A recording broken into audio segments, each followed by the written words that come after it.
नमस्कार, प्रदेश हमारा में आपका स्वागत है। आपके साथ मैं हूं अभिषेक। बुलेटिन की शुरुआत शहर शहर संग्राम की खबर के साथ करते हैं। आपके टीवी स्क्रीन पर दो तस्वीरें हैं। पहली तस्वीर बाड़मेर की, जहां क्रिकेट का मैदान अखाड़ा बन गया।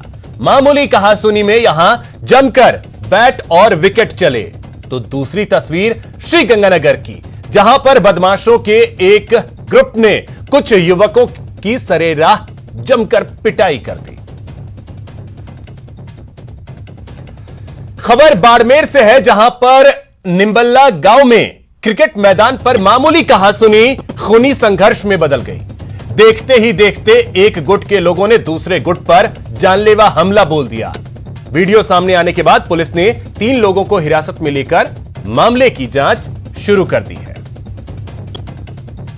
इस आशय की रिपोर्ट प्राप्त होने पर अविलंब पुलिस थाना शिव पर प्रकरण पंजीबद्ध किया गया एवं उच्च अधिकारियों के निर्देशानुसार अनुसंधान व्रताधिकारी व्रत बाड़मेर के जिम्मे किया गया। मामले की गंभीरता को देखते हुए पुलिस थाना शिव द्वारा तुरंत अविलंब पुलिस थाने से टीम गठित कर अपराधियों की धरपकड़ के लिए भिजवाई गई, जिस पर 3 अपराधियों को गिरफ्तार किया गया एवं 1 मोटरसाइकिल को डिटेन किया गया। तो ये तस्वीरें आप देख सकते हैं कि कैसे ये क्रिकेट का मैदान अचानक अखाड़ा बन गया और यहां पर जमकर बैट विकेट चले। ये तस्वीरें आप देख सकते हैं, आपस में भिड़ गई ये सभी क्रिकेट खिलाड़ी। क्रिकेट खेलने के दौरान ये जमकर यहां पर बैट और विकेट चलता हुआ नजर आया। कुल्हाड़ी से भी यहां पर हमला किया गया है। ये तस्वीर आप देख सकते हैं, 3 लोगों को गिरफ्तार किया गया है। यह तस्वीर सामने आने के बाद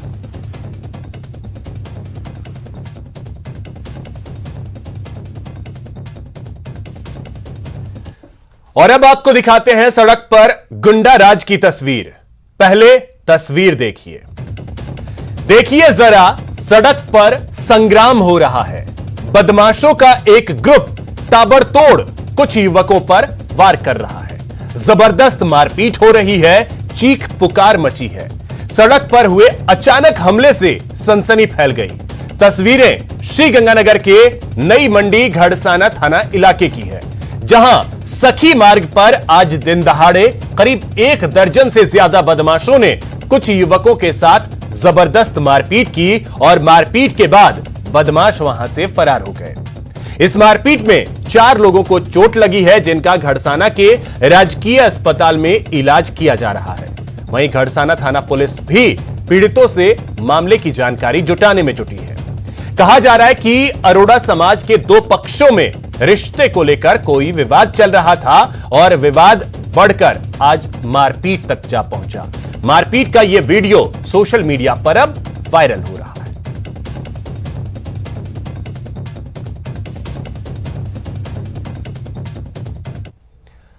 बाड़मेर में दरिंदगी का सनसनीखेज मामला सामने आया, जहां लिफ्ट देने के बहाने एक महिला के साथ गैंगरेप की घिनौनी वारदात को अंजाम दिया गया।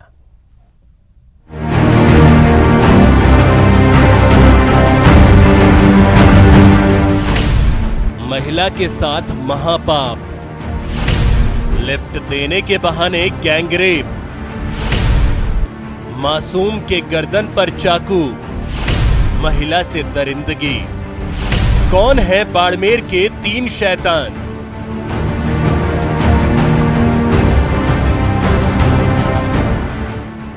पुलिस थाने में पहुंची महिला ने चंद शैतानों पर भरोसा कर गाड़ी में बैठने की गलती क्या की, उन शैतानों ने इसकी असमत लूट ली। दरअसल बीते शनिवार को बीकानेर में रहकर पढ़ाई कर रही यह महिला अपने 3 साल के बच्चे के साथ अपने गांव जा रही थी। तभी स्कॉर्पियो सवार 3 लोगों ने घर पहुंचाने के बहाने लिफ्ट दिया और फिर इसके साथ गैंगरेप की घिनौनी वारदात को अंजाम दिया। मैं गांव जा रही थी, पीछे से वो 3 लोग आए थे गाड़ी में, वो फॉर्च्यूनर में बैठ के। नाराम और तिलोकाराम और जगदीश कपूड़ी के निवासी है। उसने मेरे को बोला हम कश्मीर जा रहे हैं, आपको गांव छोड़ देंगे। तो मैंने विश्वास करके गाड़ी में बैठ गई। वो वापस आगे जाकर के गाड़ी वापस घुमा के उसके रूम लेके गए। उसके जाके तीनों ने मेरे साथ बलात्कार किया। पीड़िता की रिपोर्ट के मुताबिक सिरधरी चौराहे के पास स्कॉर्पियो सवार 3 लोगों ने घर तक पहुंचाने के बहाने लिफ्ट दिया और बलदेव नगर इलाके के एक मकान में जबरन लेकर पहुंचा। इसके बाद महिला के 3 साल के बच्चे के गर्दन पर चाकू रखकर जान से मारने की धमकी दी और फिर आरोपियों ने दरिंदगी की वारदात को अंजाम दिया। पीड़िता की शिकायत पर महिला थाने की पुलिस ने 2 नामजद समेत 3 आरोपियों के खिलाफ मामला दर्ज कर लिया है और आरोपियों को जल्द गिरफ्तार करने का दावा किया जा रहा है। तो जैसे पीड़िता ने थाने में रिपोर्ट दर्ज कराई है, उसके बाद हमने रात को उसका मेडिकल मुआयना करा दिया है और अभी उसके नेक्स्ट 161 के बयान लेके अनुसंधान जारी है। पुलिस आरोपियों को जल्द गिरफ्तार करने का दावा कर रही है। मुमकिन है जल्द ही सभी आरोपी कानून की गिरफ्त में पहुंच जाएंगे, लेकिन बड़ा सवाल ये कि कब रुकेगी दरिंदगी की वारदात। न्यूज़ 18 राजस्थान के लिए बाड़मेर से प्रेमदान की रिपोर्ट। अब बात करते हैं उपचुनाव के रण की। सीएम से आज सहाड़ा विधानसभा क्षेत्र का एक प्रतिनिधि मंडल मिलने पहुंचा। सहाड़ा के राजेंद्र त्रिवेदी के समर्थक प्रतिनिधि मंडल ने मुख्यमंत्री से मुलाकात की। रघु शर्मा और धर्मेंद्र राठौड़ की अगुवाई में इस प्रतिनिधि मंडल ने सीएम से मुलाकात की और इस दौरान सीएम गहलोत को भरोसा दिलवाया कि सहाड़ा प्रत्याशी को जितवाया जाएगा। यह भरोसा दिया है इस प्रतिनिधि मंडल ने।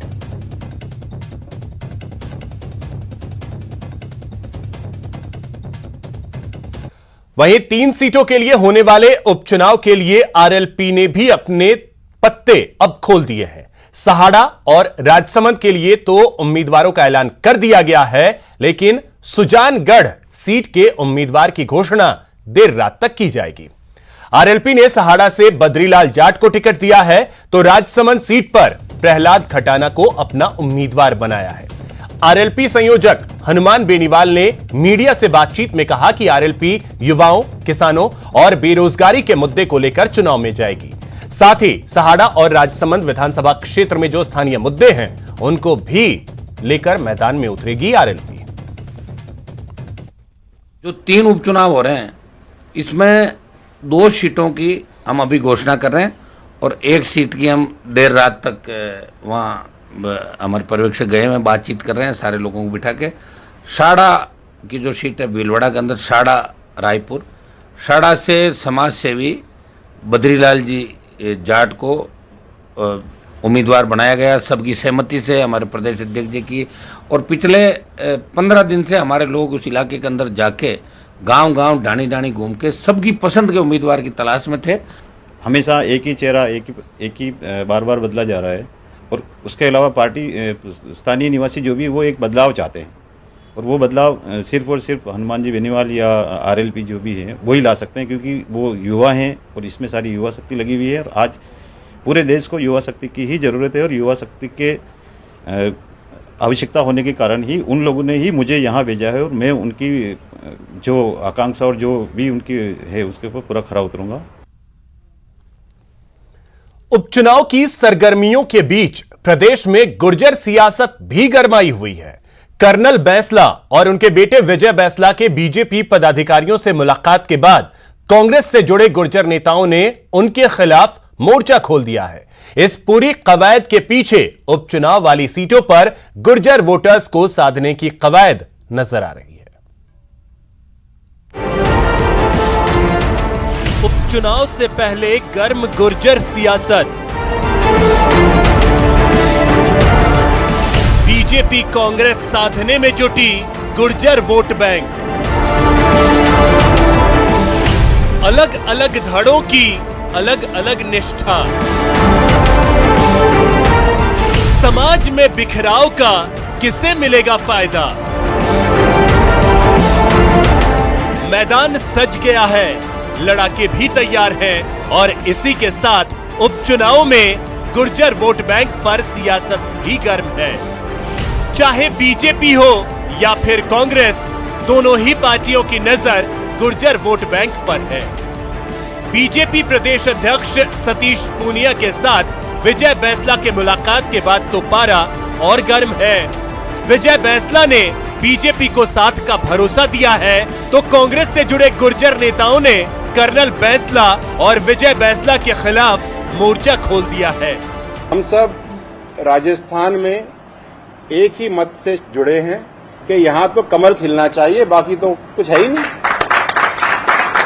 और कमल ऐसा खिलेगा और ऐसा रोपेंगे और ऐसा इसको सींचेंगे कि मुरझाएगा नहीं साहब, इतना मैं आपको कह के जा रहा हूँ।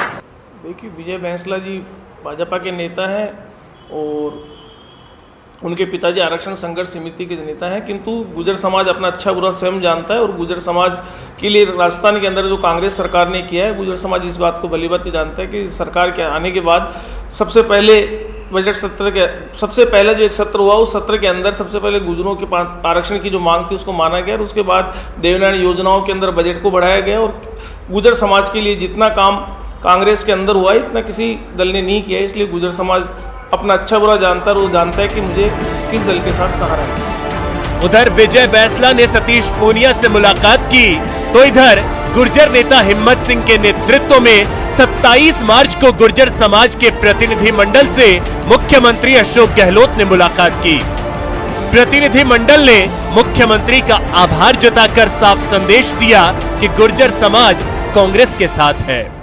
जातियों में इस बात की बड़ी प्रशंसा है आपकी कि आप लोगों ने बहुत मजबूत पैरवी करके राजस्थान सरकार ने और हमारे आरक्षण को बचाने का काम किया है कि जिस प्रकार एक माहौल चल रहा है पूरे देश में कि रिजर्वेशन के खिलाफ जो भाजपा वाले आरएसएस वाले जो माहौल बना रखा है, उस माहौल को कहीं न कहीं राजस्थान सरकार ने एक मजबूत पैरवी करके उस माहौल को ठंडा किया है। दरअसल अब उपचुनाव कारण परवान चढ़ने लगा है।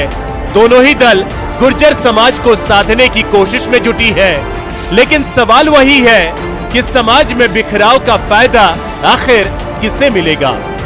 जयपुर से न्यूज़ 18 राजस्थान के लिए दिनेश शर्मा की रिपोर्ट। इसी बीच एक बड़ी खबर आपको बता दें, सुजानगढ़ से आरएलपी ने अपने प्रत्याशी का ऐलान कर दिया है। सीताराम नायक को टिकट दिया गया है। 2 सीटों के लिए ऐलान पहले ही किया जा चुका है, जिसमें सहाड़ा से बद्रीलाल जाट को टिकट दिया गया, जबकि राजसमंद से प्रहलाद खटाना को आरएलपी ने मैदान में उतारा है। और अब सुजानगढ़ से प्रत्याशी के तौर पर सीताराम नायक का नाम घोषित किया गया है आरएलपी की तरफ से।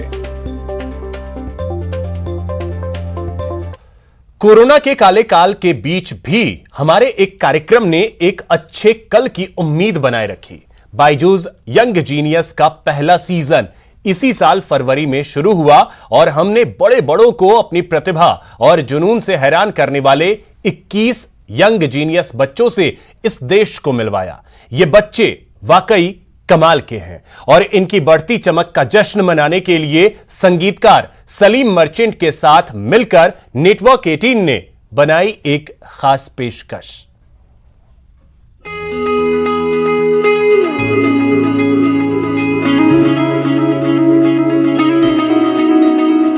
ये कैसे पॉसिबल है, समझाए तो कोई, लगता कुछ अनरियल है, क्या जादू है कोई।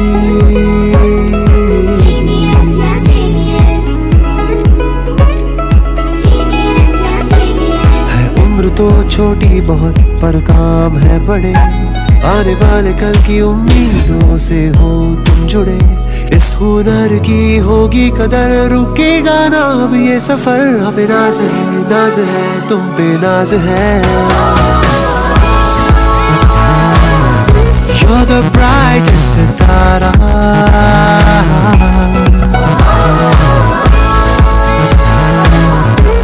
तुमसे है नूर सारा। हो जीनियस यंग जीनियस, तुम बेमिसाल हो, छोटी सी एज में सीरियस, सच में कमाल हो। You're the brightest Sitara,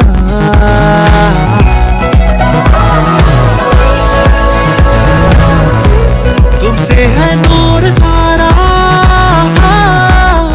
bright सितारा।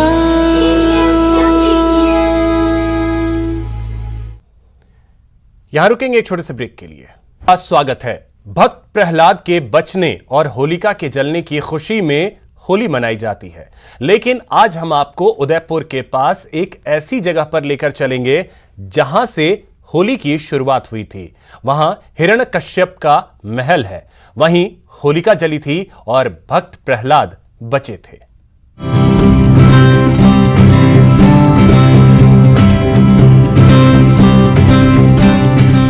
एक महल जहां जली थी होलिका, वहां हिरण्यकश्यप का महल है।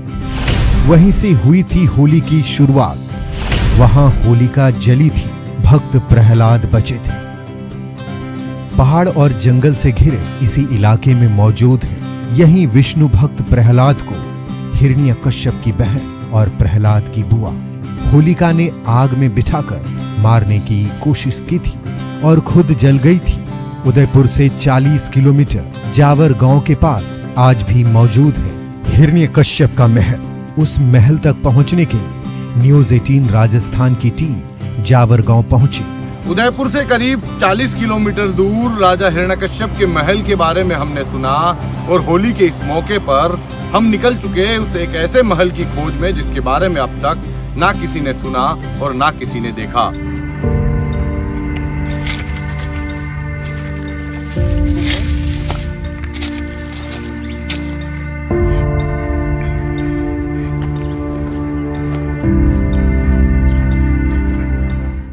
उस महल तक पहुंचने के लिए हमारी टीम दुर्गम रास्ते पर चलते हुए आगे बढ़ी और फिर जल्द ही हमारी टीम उस महल तक पहुंच गई। हमारी टीम ने गांव वालों से महल के बारे में पूछा तो गांव वालों ने बताया कि वो पीढ़ी दर पीढ़ी सुनते आ रहे हैं कि हजारों साल पुराना वो महल हिरण्यकश्यप का है। करीब 3000 वर्ष पुराना है और बचपन से हम इसको देखते हुए आ रहे हैं। यहाँ दर्शन के लिए लोग आते हैं, दूर दराज के जगहों से भी आते हैं। और लगभग हो चुकी है, लेकिन हम इतना नहीं जानते हैं। जो पुराने बुजुर्ग बताते हैं कि ये 2000 वर्षों से भक्त प्रहलाद का महल बताते हैं इसको। और यहाँ पे जो होली जलाते हैं, जो बाहर के लोग आते हैं, गुजरात के आउट एरिया, जो मारवाड़ जंक्शन इस एरिया के लोग आते हैं, यहाँ पे पूजा पाठ करके दिन में करके जाते हैं वापस। ये वही हजारों साल पुराना महल है जिसके बारे में कहा जाता है कि ये हिरण्यकश्यप का महल है। वक्त की मार से महल के अवशेष ही बचे हैं, लेकिन इसकी बनावट को देखकर अंदाजा लगाना मुश्किल नहीं है कि ये कभी भव्य महल रहा होगा। महल के गेट के सामने हनुमान जी का मंदिर है। मंदिर के पुजारी भी इसे हिरण्यकश्यप का महल बताते हैं। ये हिरण्यकश्यप का महल है सर जी। भक्त प्रहलाद का है, ये हिरण्यकश्यप का महल है, ये होलिका का है सर। और ये हनुमान जी का मंदिर किस चीज का? पवन पुत्र का हनुमान जी का महल है सर। ये बैठे हुए चौकीदार है, ये रक्षक है सर, बैठे हुए हजारों। और ये जो गेट बना हुआ है, इस गेट का क्या नाम है? इस गेट का नाम है भक्त प्रहलाद का गेट। हमारी टीम महल के पास ही एक ऐसी जगह पहुंची जिसके बारे में कहा जाता है कि उसी जगह पर होलिका जली थी। हमने हिरण्यकश्यप के महल को खोजना शुरू किया तो हम आखिरकार उस स्थान पर पहुंच गए हैं। और ये वही स्थान है जहां पर होलिका भक्त प्रहलाद को अपनी गोद में लेकर आग में बैठ गई थी। और इस बात की प्रामाणिकता इस बात से भी होती है कि आप देखिए, यहाँ पर हजारों साल पुराना एक विष्णु मंदिर नजर आता है। ये भगवान विष्णु की प्रतिमा है। भक्त प्रहलाद की भगवान विष्णु के प्रति प्रगाढ़ आस्था रही है और यही एक प्रमुख विषय जो मान्यता है, ये माना जा रहा है कि जब ये पूरा इलाका विष्णु के प्रति प्रगाढ़ आस्था का रहा है तो निश्चित तौर पर जो यहाँ के लोगों की मान्यताएं हैं कि हिरण्यकश्यप यहीं पर हुए थे, यहीं पर उनका महल था और होलिका की जो परंपरा है वो यहीं से शुरू हुई थी।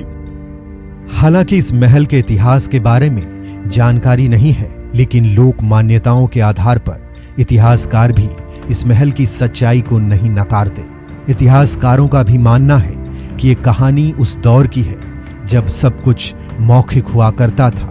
जब लिखित परंपरा ही नहीं थी तो उस दौर के साक्ष्य मिल पाना बेहद मुश्किल है। ऐसे में हिरण्यकश्यप के इस महल की लोक मान्यताओं को सिरे से नकारा नहीं जा सकता। कपिल श्रीमाली, न्यूज़ 18 उदयपुर। चलिए एक बड़ी खबर आपको बता दें, भारत ने वनडे सीरीज जीत ली है। तीसरे वनडे मुकाबले में भारत ने इंग्लैंड को 7 रनों से हरा दिया है। 3 मैचों की यह सीरीज थी जिसे भारत ने 2-1 से अपने नाम कर लिया है। शार्दुल ठाकुर ने 4 विकेट झटके हैं, भुवनेश्वर कुमार ने 3 विकेट झटके। टॉस हारकर भारत ने पहले बल्लेबाजी की और 330 रनों का लक्ष्य इंग्लैंड के सामने रखा। भारत की पूरी टीम 48.2 ओवर में 329 रनों पर सिमट गई, जिसका पीछा करने के लिए उतरी इंग्लैंड की टीम ने शानदार खेल का प्रदर्शन किया और महज 7 रन पीछे रह गई इंग्लैंड की टीम और 7 रनों से भारत ने यह मुकाबला अपने नाम कर लिया। सैम करन ने शानदार बल्लेबाजी की, उन्होंने 83 गेंदों में 95 रनों की धुआंधार पारी खेली है, 9 चौके और 3 छक्के की मदद से। इसके अलावा डेविड मलान ने 50 रनों की पारी खेली, लिविंगस्टोन ने 36 रन बनाए, जबकि बेन स्टोक्स ने 35 रनों की पारी खेली और भारत ने यह मुकाबला और सीरीज अपने नाम कर लिया।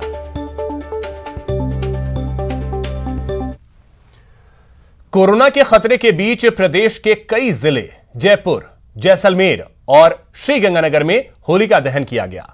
मुहूर्त को ध्यान में रखते हुए लोगों ने शाम के वक्त होलिका दहन किया और होलिका दहन से पहले लोगों ने पूजा अर्चना की। ये तस्वीरें 3 शहरों की हम आपको दिखा रहे हैं जहां पर होलिका दहन किया गया।